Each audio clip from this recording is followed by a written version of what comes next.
Hello, everyone. This is Rob Bell, and you're watching Getting the Record Straight. This is our Truth to Power segment. Welcome, and I'm glad you all are here again. I've got really a wonderful guest, a great guest with me this evening, and it is truly an honor to have him with me.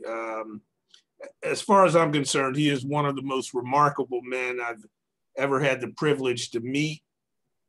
And there's many reasons for that, not the least of which is his energy and dynamism and acuity really belie his age. I think we could learn so much from him just in terms of living right, because I know I have to talk to him about that when we get off camera. But at any rate, he is the chairman of the African People's Socialist Party.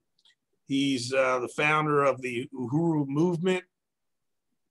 And as I said, he's just really one of the great leaders and remarkable men I've had the pleasure of meeting, the honor of meeting. He's not only a theoretician, although he discusses and talks about theory often. He's not only a rhetorician, although he can give a rousing speech unlike anybody you've heard, but he is a practitioner and an activist and a person who has truly gotten things done on the ground. And actually what he's accomplished, I think, or been able to accomplish, as I said, on the ground, in the community, in Black communities, is what sets him apart as a leader. And so without further ado, let me introduce him. Omali Yeshitela. As I said, he's the chairman of the African People's Socialist Party. Uhuru. Uhuru, Brother Robert. Thank you so much for having me. Oh man, it's really an honor and a pleasure. How you doing? I'm well. Thank you so much. How are you? You talk about how you need to work on some things, but you look like you're doing well. I'm trying, man. I had to take a little nap before we got started. Of course, I was working all day, but right from home. But it's all good. Yeah, so I mean, it's just really a pleasure because, you know, I watch you on YouTube and the videos that you're doing, the Burning Spear, and still doing the work, still getting around, and still more than relevant. You know, I was saying, I actually jotted down that not only should your work be applauded and supported, it really needs to be studied quite often. And I'm trying to catch up and do some of that. But you have been in the struggle, so to speak, for years. And why don't you tell us, you know, kind of what triggered you or motivated you to kind of, you know, get involved and get active? Well, I think a couple of things factored into that. One thing is I'm very fortunate to have been born when I was. I was born in 1941, and it was an incredible moment in history when peoples all around the world were fighting for winning national liberation, where we saw it was that era of national liberation struggles that were happening that ultimately it led to independence in India, and then China in 49, and then, you know, just struggles happening all around the world. It was just incredible. And I may not have been aware of how it was affecting me, but I think it had to affect me to have been born during this era. I think another thing that was helpful is that I had an aunt, my mother's sister, who taught me to read when I was still in diapers. She lived with my mother at different times. She had certain kinds of emotional contradictions, and every now and then she'd come and she'd stay with my mother and my family. And so she taught me to read, literally when I was in diapers. I mean, we'd be on the floor, and I learned to read, not the look, Jane, look, you know, watch Billy throw the ball kind of stuff, but she taught me to read using the newspaper. So I learned to read in diapers through reading the newspaper. And it was really interesting, but my mother used to complained how the little fellow who supposedly who would deliver the papers every morning, the papers were not showing up, she thought. And then she discovered that I was getting up in the morning and getting the papers and had them in my room. So as I said, I was in diapers. So that was helpful. And I had this wonderful grandmother who did political education with me. I've come to understand that. I didn't know that. Excuse me, but that's St. Petersburg, is that? St. Petersburg, Florida. Yeah. And my grandmother, I've come to understand that she really helped to shape and mold me. My mother's mother, she'd read me Bible stories, particular kind of Bible stories that I've come to conclude later on were designed to promote leadership, you know, and Joseph, who, you know, was sold into slavery by his brothers, and because, you know, and came out to be the leader in Egypt, and all these kinds of stories she would tell me, and I'm convinced that, you know, she was long gone, but I've become convinced that part of what she was doing was preparing me, and that's not unusual. I'm not saying that she did this because I appeared necessarily to be an unusual child, but it was during an era where when a child was, an African male child was born, it was normal for the women in the community to come to ask the question, is this the one? And so this is, because that was related also, this is how we came to Christianity, because it appeared to be a religion of the oppressed. And so is this the one? This was the kind of story, this was something that we lived with and heard growing up all the time. So my grandmother played a really important role. The fact that I could read meant that I lived beyond the limits that were imposed on me by a segregated tiny city in Florida, and this era that I was born into that was roiling with struggles for national liberation all around the world. I think all of those together contributed to my development and how I began to read and to understand things in the world. Okay. Yeah, now, one of the things that you discuss quite often, I believe, is the idea or the concept of internationalism, and particularly African internationalism.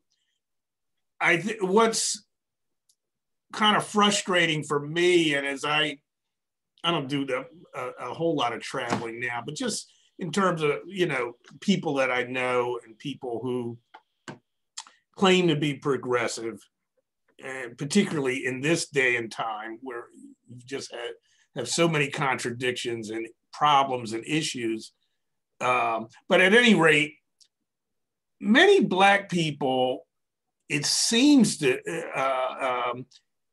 of my generation and younger, seem to have really are very flippant in terms of their ideas and concepts regarding internationalism, and don't see the connection to our struggle and the struggle globally. Why is that important? Why is it important to make those connections? Because, like I said, unfortunately, I don't see them being made as much as I would like, and as much as they seem to have been being made back when I was in college in the 70s and that kind of thing, you know? Yeah, I think that's 60s and the 70s. I think that's accurate. I think that what has happened is that there has been an ongoing, consistent effort to keep African people in the United States separate and isolated from the rest of the world, to see our condition in very narrow and parochial kind of ways, separate what we are dealing with right now at this very moment from the whole historical process that brought us here. It's almost like somebody has convinced us that our history started in a cotton patch in Mississippi or Alabama or something like that. And before that, there was no history.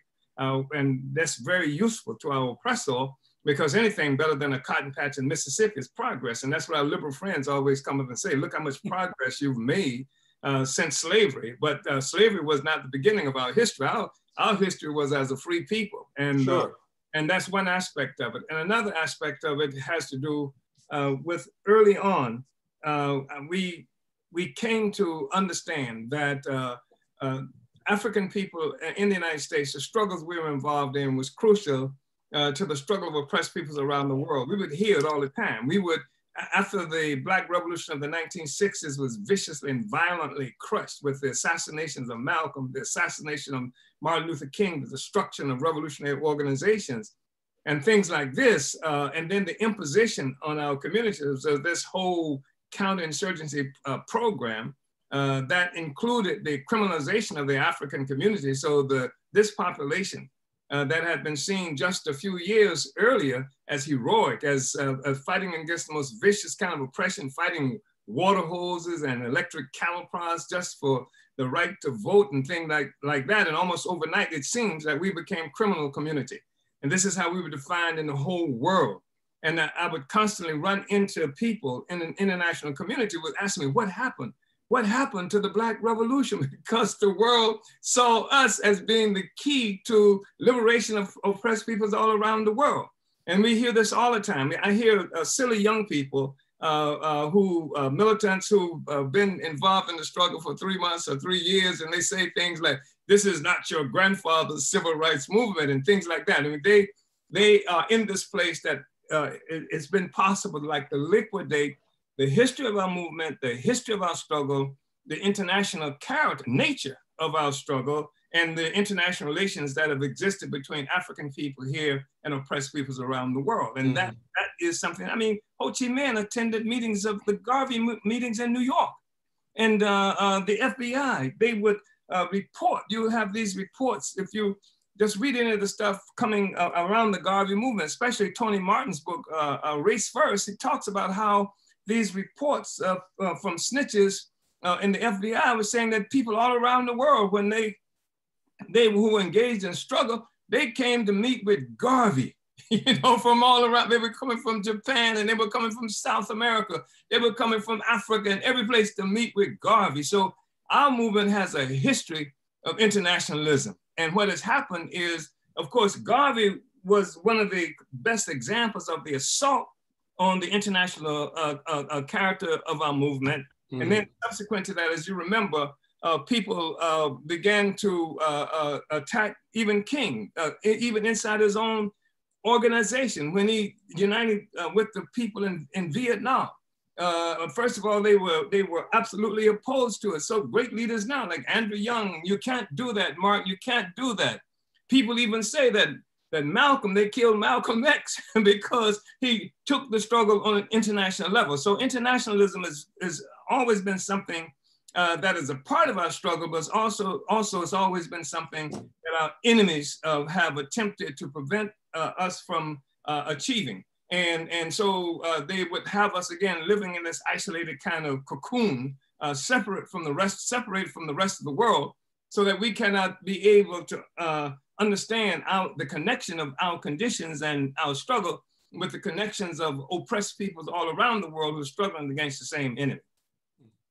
In fact, I think it's gotten so bad, and what is particularly frustrating is not only have too many Black folks become willfully ignorant in terms of the international struggle, but they've gone to the other side.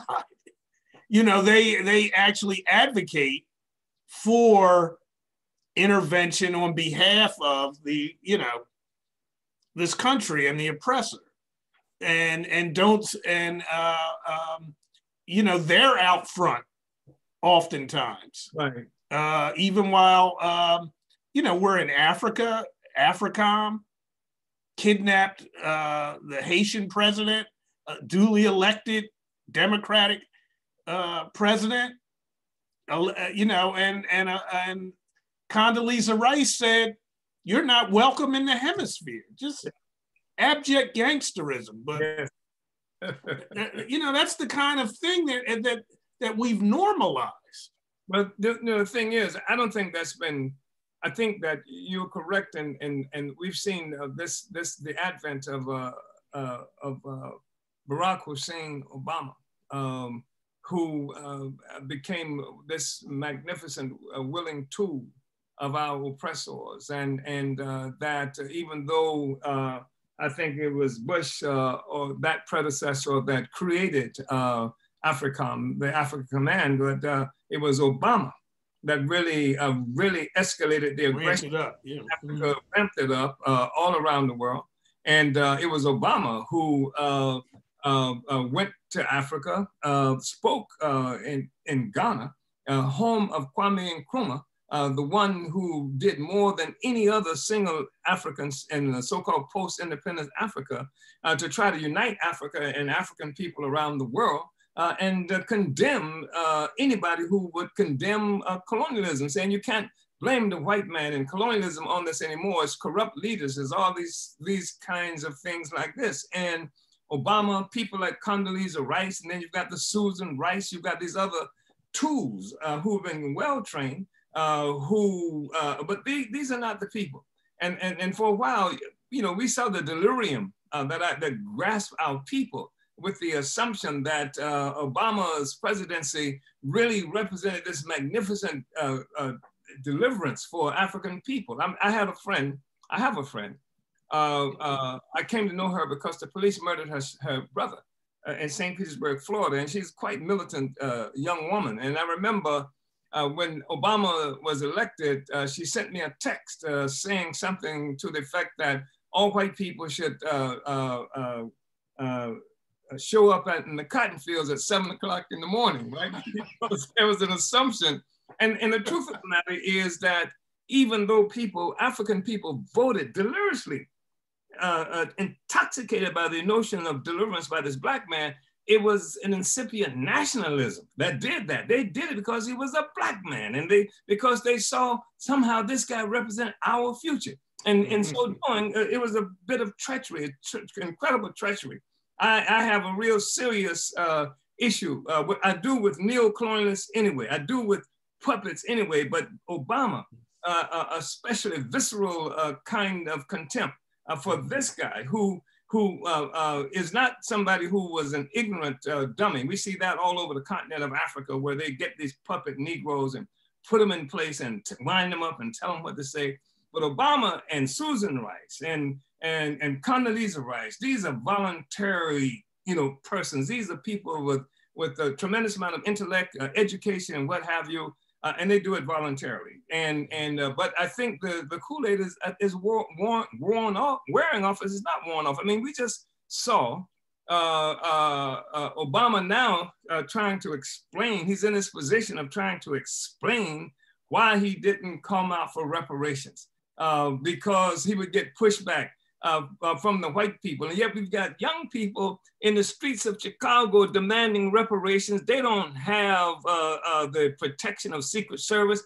They don't have rich white corporations and friends supporting them. And they're in the housing projects and they got the guts to demand reparations. And this Negro talks about he couldn't call for reparations because of what the white people would have done and would have said. So I think more and more, and I think the fact that he had to do that is a statement of a sense of his growing irrelevance, that people are moving beyond the illusion that he represented at a particular time. So we got a generation of people now, energetic. Since May 26th, the day after the murder of George Floyd, until someplace in mid-August, there was something like 10,000 demonstrations, protests, and even uprisings in the United States alone. And these are Black people who are leading these things. I mean, I know some white people showed up because you can't do anything without white people showing up. And especially if it's militant enough and serious enough, because the African people in this country and in the world represent the key to the liberation of everybody. And there's an instinctive understanding about that. So you get all kinds of people who join it, part of it, to get on catch the ride, and some of them to try to put the brakes on it. But the fact is that Black people, it was Black people who kicked this thing off. It was African people who were colonizing the United States. And as a consequence of that, you saw in 60 countries throughout the United States, mobilization, demonstrations, opposition, and because peoples all around the world have this experience somehow with the United States, with imperialism in general, and the Black leadership of the Black community. And I guess if I had an opportunity now to go back to people who had asked me this question in the past, where is the Black movement? I said, it's reemerging right now. Of course, right now it is problematic, some aspects of it, because we have to recapture the anti-colonial essence of the revolution of the 1960s. And this is critical because people want to talk about racism and fight against racism and fight, and which is essentially a fight to make white people like you. But when you start talking about colonialism, you're talking about an economic and political structured relationship. And Fanon was so clear when he says, if you destroy colonialism, you kill both the colonizer and the colonized at the same time, because colonialism is a prerequisite for the existence of the colonizer, that is the white man who dominates everything, and those of us who are victimized by the white man of this colonial system. And so that's the thing that we are really pushing, so that these thousands of Africans and other people who are in motion right now come to understand that the struggle has to be against colonialism, which is the foundation that the entire capitalist system rests on. This is the basis of its existence. This is how it came into existence. It wasn't some Jesus or Allah or something like that say, let's give all the resources to white people and make everybody else poor. It was slavery. It was the colonial slavery, the attack on Africa. This is the genesis of the whole capitalist system, colonialism. And that's what has to be overturned for humanity to be liberated. All right. Well, how does socialism affect that? Where does that come in, and why, why in terms of the struggle from your perspective, did you form the African People's Socialist Party? So why socialism? Socialism, because it is the antithesis. It is the capitalism is a social system. It's not just an attitude. It's a social system that required, as I mentioned earlier, for its existence. This thing that Karl Marx, who called primitive accumulation. He said, how do you have this capitalist system coming about? How do you have capitalist production? You say you can't have capitalist production without an accumulation of capital, massive accumulation of capital. But how can you have a capital accumulation without a capitalist production? He said the only way that we can get out of what appears to be this vicious circle is to presuppose that there was an accumulation of capital that was not a consequence of capitalist production, but its starting point. That starting point, he said, was turning Africa into a warren for the commercial hunting of black skins. And this is the pedestal, he said, that upon which the whole capitalist system rests. He couldn't take it to his logical conclusion. That's my job. But the fact is that so we're talking about getting rid of this monster that infects the whole planet Earth and all the peoples on the planet Earth. This capitalist system that required enslaving my grandmama and putting all the other peoples in oppressed. It turned, it was responsible for the war that England made against China, the 1841-42, the so-called Opium War that turned China into a nation of junkies. It was responsible for what France had more colonial loot coming out of Vietnam in the form of opium than anything else. So it's this nasty capitalist social system. This is how capitalism got started. And so capitalism has to go. And it is a vicious social system where a handful of people who don't produce anything, they're the ones who control and own the ability for all of us who do produce things. And so we have socialized production. We produce socially people who don't even know each other all around the world engaged in this socialized production on the one hand, but then we got private ownership of everything that's produced. That's capitalism. And so what has to happen is this contradiction, this socialized production now has to liquidate this private ownership, and that those who produce value, who are the ones who ought to be collectively able to control that value in the societies that we live in. That's socialism. That's, by the way, traditional. That's traditional. That's why what Marx and Engels and people like that, they talked about these stages of human development. This is their characterization. And they talked about this thing that they call primitive communism or primitive accumulation. It was primitive when it was ours, right? And it's just this whole process that they see as development that society goes through, and they mean European society, this process of development where you get the real McCoy from their perspective, which is the communism that they're looking for. So this primitive communism, this is the reason that you say, this is the reason that Hillary Clinton ends up stealing this whole concept of it takes a village to raise a child. That's the communalism. That's the kind of economic life that we had. So it was collective. Everything was collective, and that's what we're fighting for. They call it socialism. I can work with socialism, and I know some things about it. And Karl Marx even helped me to understand some things about how capitalism works, etc. So I hope I was helpful. I mean, I know I've been all over the place with that. No, but you pinned it down for us. You pinned it down for us because, you know, we need to socialize elements of the economy and other factors of production and all of that. And it's not, and rather than it being privatized, it certainly impacts not only here, but the entire world. You know, the entire world. It's this, and what has to be remembered is that capitalism was not born as something in Manchester, England, or something that was born in New Jersey. It was born as a global system, a world system. It was the birth of capitalism as a global social system that's the origin of white power in the whole world. Mm-hmm. That's where it comes from. And so it's not just some things need to be socialized. The thing is that if people come together collectively, if people produce socially, then why the hell shouldn't people own socially? Mm-hmm. And so the product of our labor collectively should belong to us. And we are the one, when I say us, I'm talking about working and producing people.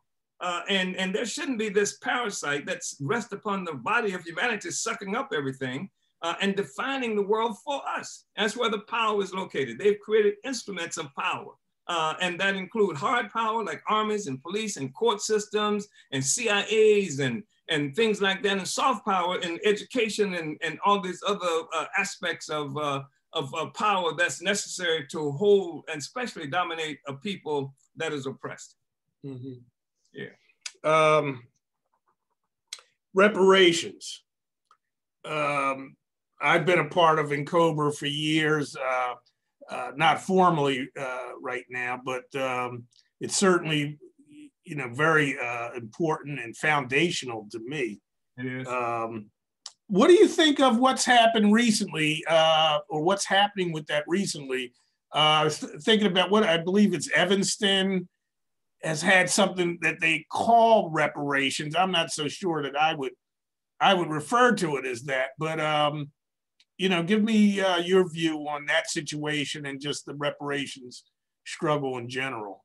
Well, first of all, thank you for that question, brother, because when we first started doing reparations work, we were considered a lunatic fringe. Mm-hmm. This is absolutely extraordinary. You're not going to get anything that looks like reparations, and all of the white people who loved us, you know, were opposed to it, and I should put that in quotes, though. White people loved us, and most of the intellectuals were opposed to it, and some people who've become quite well known today around the reparations issue were opposed to reparations. And so they thought it was crazy, it couldn't happen. Again, it was a lunatic fringe.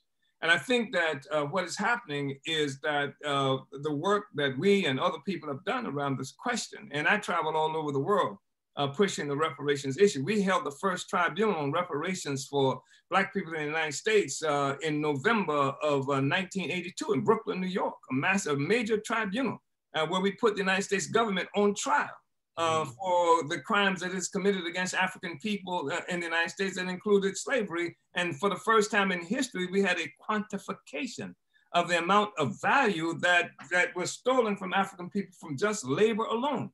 And from that process, and many of the people who you know today who engaged in the reparations movement, they came through that process. Leonard Jeffries was one of the first persons who testified at that tribunal. And there were others who you know, now are well known around the reparations issue.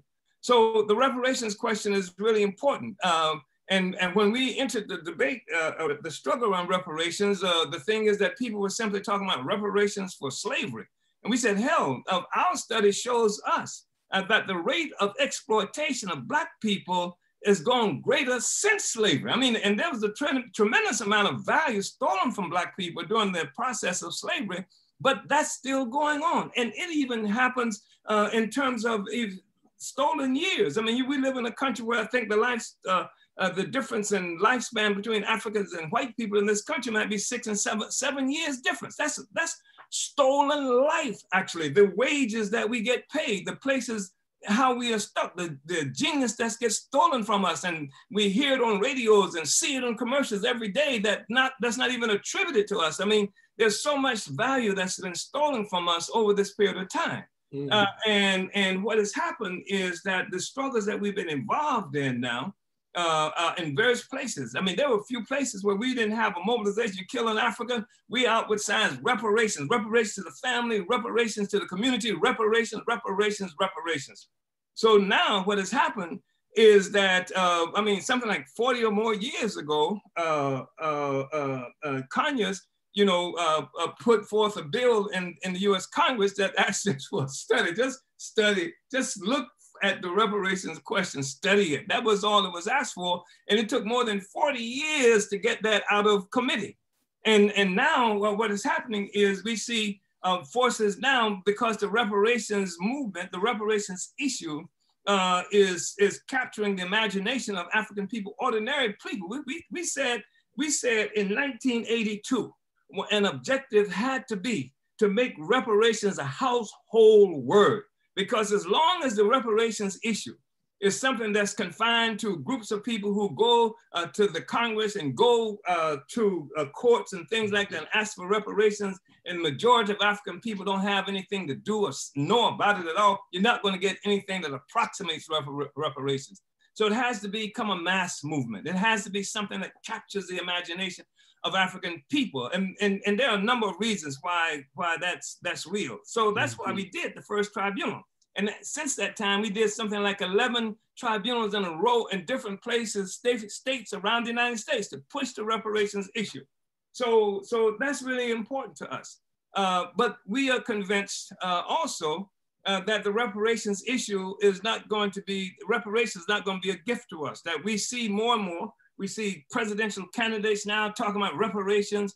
We see the Congress now willing to have a discussion about reparations. We see even Biden, who maybe he'll talk about reparations. I mean, this is what's been happening now. And the thing is that, and what will happen if they have their way, because the demand is growing exponentially in so many different ways, that they'll come up with some kind of dressed up welfare program or a poverty program and call it reparations, and they will actually identify this group of people who can accept reparations for the masses of our people, et cetera. That's what I anticipate this attempt will be. That's why the masses have to continue to play a fundamental role in this demand, and that's why we cannot rely on the Congress, and we cannot rely on the president, anything else. It's going to have to be the masses of people. And at that point, when you see an African who has been accused of stealing this and that, standing up in a courtroom and say, you can't accuse me of stealing anything. Everything you have is stolen from me. I am stolen. I am stolen property myself. At this point, we begin to see the masses now begin to shake up and confound the entire system itself that relies on our being able to accept this relationship that we have to them, and at the point when we can point the finger at the system. So I think that's really important. And I think, so we support every demand for reparation. Yeah, we support it, but we support it recognizing that it simply opens the door for us to really grab what it is that's required for African people to have success in destroying this relationship that we have with this colonial power. Evanston, Illinois. I think, like I said, it's really interesting that that they would even have to consider that question because, I mean, just think of the local government there having to call whatever the hell it is they're doing reparations. And this is testimony to the growth of the struggle against colonialism, that they even have to address that. Is that reparations? I think somebody was correct when they said that's a housing program. That's not reparations what they're talking about. And I think it's also true that we have to be really cautious, even though I know that there are some progressive Africans who are jumping on board of the legalized marijuana thing, and that we want a piece of the action because the truth is that we the ones who go to jail for it, and et cetera. So we want a piece of the action. But let me tell you this, if we got a piece of the action of the liquor industry, because we drank a lot of booze too, because colonizing poor and oppressed people find ways to numb the pain, find ways to change our own brains so that we don't have to deal with the reality that's imposed on us by oppression. And so, so in Evanston, or so now we can also engage in the production and sale of marijuana. We can get some of the money from it. They're gonna pay us for it. And I just think that it's problematic as hell. Because for one thing, this government will give us dope. It will give us dope. And I don't care whether people smoke it. I do care, but that's not the point I'm making. I'm not on some moral kick here around this question, because we've seen governments and industries do this to people who are oppressed. They will pass out certain kinds of drugs so that people can work longer, work harder without protests and things like that. And where are you going to find most of the marijuana distribution joints? They're going to find it, if it's possible, in our community. Every African community that you go to got several liquor stores, several churches, all the things that numb the consciousness and take African people away from the recognition of the need to struggle to change our actual conditions will imposed on us. So we can find that. And yes, we will find some Black people who will make some money. We will become distributors and things like that. Evanston, I don't think there's reparations. I just think there's a pacification. And I think even in Evanston itself, there are people, some of whom on the city council in Evanston, Africans who are opposed to this deal that's been made, and other people have real problems with it. So I wouldn't call that reparations. Reparations is to repair the damage, and to tell me that I can engage in getting money from selling dope, and I can get some housing funds that that's not reparations. It has to change our relationship economically and in terms of power to those who continue and have exploited us. That's what's been taken from us, our capacity to be a self-determining people. And of course, absolutely, absolutely, that's it. That's it. Self-determination. Yes. You know, before we get ready to go, I want you to talk some about some of the economic development. And I think you even mentioned some political activity that the party has undertaken. I know I've always been impressed. And like I said, I think it was something distinctive about the party, about you, and about the, those who adhere to the principles of the party.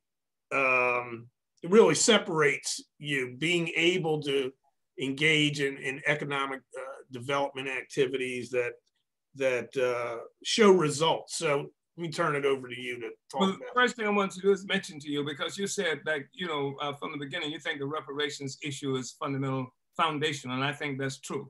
The first time that reparations was put on the ballot in this country was in 2017, when we ran candidates in St. Petersburg, Florida for mayor and for city council on the demand for reparations. Reparations is the highest thing. We have candidates who ran this year. In fact, there's an election on April 6th where one of our candidates, Herdosha Kalambayi Bintam, is running on a platform around reparations. She's in a general election on the 6th and has a good chance of winning that seat in St. Louis. So we push those questions, but we've also historically always understood the significance of economic development, because politics is simply concentrated economics. No matter whatever you want to say about it, it's concentrated economics. And the problem is that African people, generally speaking, do not have possession of economics. And so our politics really serve somebody else most of the time. So for it to serve us, we either have to have a program, a political program that demands economic development, that contributes to economic development, that's based on developing our own capacity, independent economic capacity, or something to that effect. And so we have always worked that. We own a furniture store in Philadelphia, a furniture store in Oakland, California. We have a commercial kitchen that we run out of St. Petersburg. We have something like 52 or so economic entities. We have Black Power Blueprint right there in St. Louis, where we've transformed almost an entire part of North St. Louis. I mean, if you need to have been there to see how horribly this community has been treated over a period of time. And so we have taken properties, we have built, institutionalized ourselves there. We are now in the process of developing a Uhuru Bakery Cafe, and also it's connected to a workforce program so that Africans who are coming out of prison, they can learn how the culinary profession, not only cooking and things like that, but how to set up businesses. And we've purchased a fourplex where they'll be able to stay. They'll be able to live while they're there. We've transforming the community. We created event space, outdoor event space. We have the farmers market that we have coming within the next several weeks right there in St. Louis alone. We've also begun the process of building a garment factory in South Africa. So the thing is that economics is critical, and independent economics, that's what it is that we are dealing with. We intend to govern. We don't intend to live under colonial white power forever.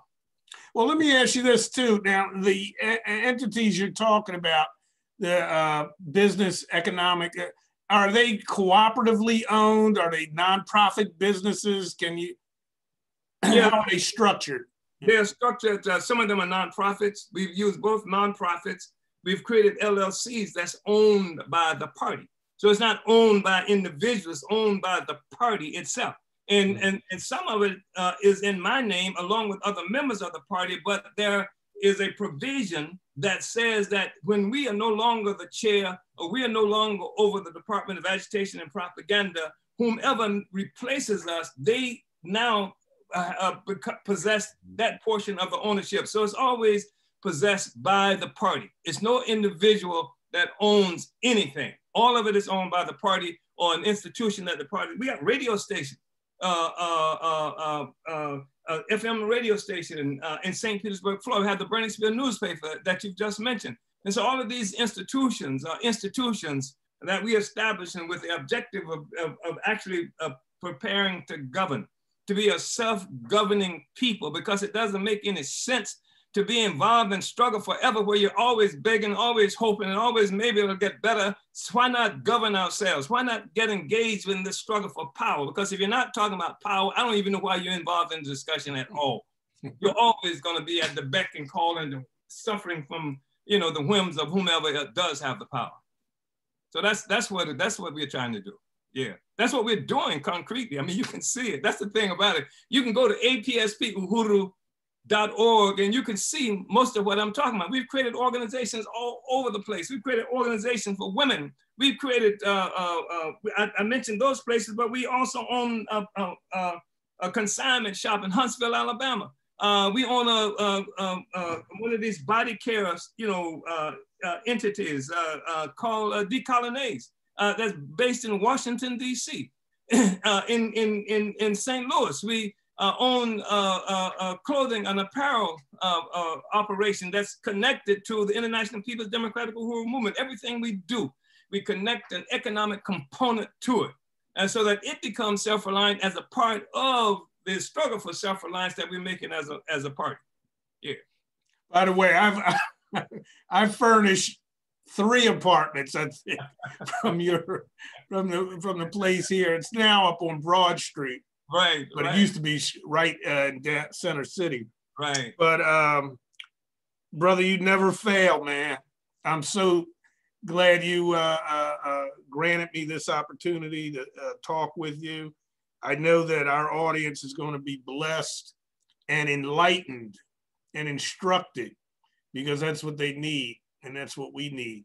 So thanks. And by the way, when we get off, I don't have time tonight, but I do want to talk to you. Like I said, I haven't been formally involved with reparations, but I did some writing. Actually, I was in touch with some people with the Black Alliance for Peace.